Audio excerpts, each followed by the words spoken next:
So today, guys, we are going to be talking about this bad boy that I have in my hand right here. And if you guys are worried about that determined nerf that is coming in 17.2, which I know a lot of you guys are going to be disappointed, and I honestly feel that that nerf right there really just hurts console players who typically are always on controller, right? Like me, I'm a controller player, but I've gotten so used to sniping that it's not going to really affect me too much. But the people it does affect, people who aren't good at sniping, that were using that to get that one headshot, then land those body shots, and then obviously just one shot those enemies, right? It was a lot easier to do, and I agree, it was a lot of fun. And I'm honestly disappointed that we're not going to be able to do that anymore. But as you guys are seeing in this gameplay, we're hitting up, I think it was like 66 million was the max crit that we were able to do with this build. And I'm telling you, if you guys are looking for a build that is still going to one-shot a lot of the content that you're playing, well, this one right here does it. Now, we are talking about the Nemesis. Now, if you look, this Nemesis has 2.5 million, 50 RPM, and a 5 mag. We have 10% expertise, so we get additional 10% weapon damage. We have 15% marksman rifle damage, 111% headshot damage, and then 8.5% critical chance. It's not maxed out, so I can get an additional 0.5 right there, increase my critical chance. But my critical chance is going to be sitting around 30%, and I'll show you in a second. Now, why is the Nemesis so good is because shots fired deal 0 to 100% weapon damage based on how long the trigger is held. If you notice in the gameplay itself, I'm not really holding the trigger down all the time. Like sometimes I have it halfway, sometimes you can see it scoping in, and that means that I'm only doing probably 10, 20, 30, 40% of the power of this build, except when I do fully hold it where I'm getting 100%, and I'm still one-shotting gold enemies. Now, you can take a little bit more advantage of those red and purple enemies because you really don't need to have 100% weapon damage, right? So that is just something for you to keep in mind. It does have that 45% headshot damage, the same one that we were putting on the White Death. It has 10% reload speed, 5% weapon handling, and 5% critical hit damage just on this one. And just like if we compare it to the White Death, just so you can see, it has almost 1.3 million more damage. It doesn't have that damage to targets out of cover, but it has the crit chance. And then you pair that up with having 30% and almost 50, I think it's 55, will show stats crit damage. Well, there you go. Now this one has determined, so I'm going to hit even harder with the Nemesis because of the fact that it does have that 0 to 100% weapon damage accelerator, right?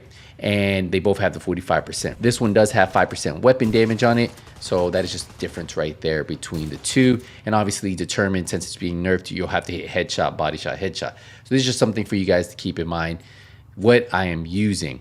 Now, as you guys are seeing this build and as you guys are seeing this gameplay, you're noticing, wow, he's really hitting very hard. A lot of damage is coming out, and I've actually posted this build already. But what I'll do is I'll keep showing you gameplay as I break down the build pretty quickly, because if you guys have checked out my main channel, this build was already put out. So let's take a look. So we are running the Hot Shot mask. We're running a 3-piece. The 2-piece gives us 30% marksman rifle damage plus 30% weapon handling, and the 3-piece gives us 30% headshot damage. So we are running a 3-piece Hot Shot.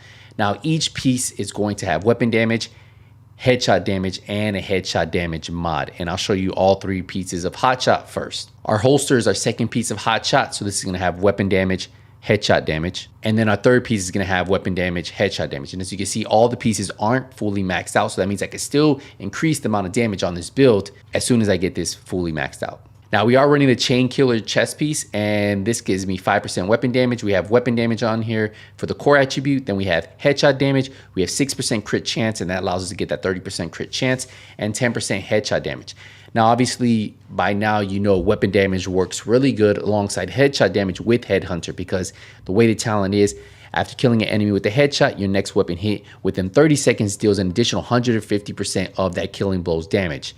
Now, the damage is capped to 800% of your weapon damage. So if you have more weapon damage, you get 800% of that weapon damage, right? But it is increased to 1,250% if your headshot damage is greater than 150%. That's why with Headhunter builds, if you notice, if you have a lot of weapon damage, you tend to hit very hard, right? So sometimes you have to like mess with the pieces, see when you should have more weapon damage and headshot damage, and see which ones hit harder. It's all based on Headhunter and the way the talent is worked. So just make sure you guys play with that and find the best version of your build that you are trying to make.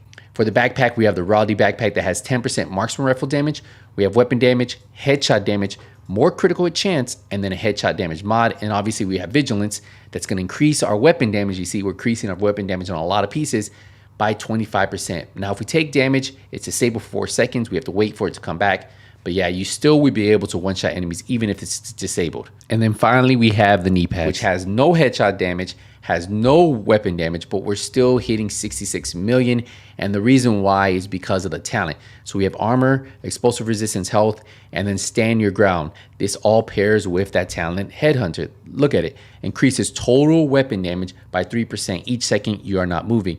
Now this stacks up to 10 times. So that means you get an additional 30% weapon damage on here. Remember, Headhunter, you get that increase 1,250% of your total weapon damage. So having more weapon damage helps out on the build. The cool thing about this is you cannot be staggered by it. So if you do take a grenade, you won't move, and having that 913,000 armor helps out, right? So we have a 913,000 armor, 358 health. And if we look at the stats, you'll see right here, we have 30% crit chance, 50% crit damage. So that means we have a pretty good chance of hitting those crits. I feel like anything above 25% is pretty decent. 30% is pretty decent. And then we have 301% headshot damage. So that is the build right there. And that is the build that you guys are seeing. And that's what I keep trying to tell people. I know it sucks that we are losing Determined. And I feel like that, honestly, like I said, it's going to hurt console players the most, especially people who struggle to hit those headshots. And if they got that one headshot, then they could just keep proccing Determined. And it kind of sucks. But there is builds out there that can still one-shot and do what Headhunter was doing. It's not Headhunter, what Determined was doing, but obviously with a little bit more precise. So you can still get through that hard content very fast, very efficiently, and very easy. So hopefully you guys try this out and let me know what you guys think about the whole nerf to Determined. What do you guys think about this build that I already showed on the main channel? So if you guys haven't subscribed to that channel, I highly recommend. That channel has a little bit of everything. This one obviously has more just all division stuff. So I'm just hoping that we can get this out of the way, and hopefully a lot of you guys still enjoy this type of build right here that puts out a lot of damage and can be a very support role. Now, one thing I would tell you is I wouldn't run 2 snipers. So maybe a FAMAS, if you like that. I think something with preservation will help out because you can still hit hard. What you can do is get that preservation procced and hopefully get some of that armor back in case you are taking some shots, right? And then for the secondary, your pistol, you can run maybe Determined if you want. Determined, I have it on the D50, and I'll probably still keep and play with it because remember, it is headshot, body shot, headshot. So it still kind of works, but just not as good as what we had. So I'm excited for you guys to try this out. I am a little disappointed about the Determined talent. Like a lot of you guys, I've seen those comments in the last video, but hey, what we got to do is just create other builds that can do the same thing. We'll wrap it up here, guys. Appreciate the support, appreciate the love. I'll see you in the next one. Nothing but skills out.